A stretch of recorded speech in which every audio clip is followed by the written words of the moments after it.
The Trump administration is ramping up its blockade of oil tankers entering or leaving Venezuela. Over the weekend, the U.S. military seized a second tanker, and the Coast Guard says it's actively pursuing a third. As CBS's Erica Brown shows us, some in Congress are now raising concerns that the U.S. could be headed for war.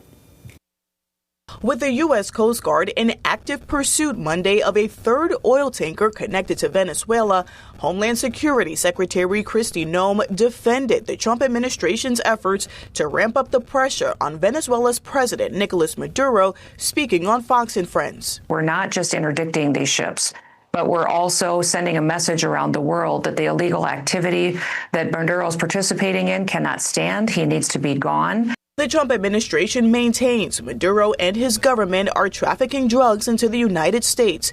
Over the weekend, the U.S. military seized a second tanker, something the Venezuelan government condemned as, quote, a serious act of piracy. Last week, President Trump announced a blockade of sanctioned vessels going into or out of Venezuela. And in an interview Friday, he would not rule out a war against the country, raising concerns from lawmakers.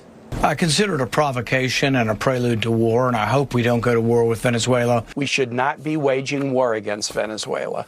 We definitely should not be waging war without a vote of Congress. But other lawmakers are backing the White House's pressure campaign against the Maduro government. I support the idea of standing up to Maduro, and I want him to go. A CBS News poll last month found most Americans are against military action in Venezuela, with 73% of those surveyed saying the Trump administration has not clearly explained the U.S. position on the matter.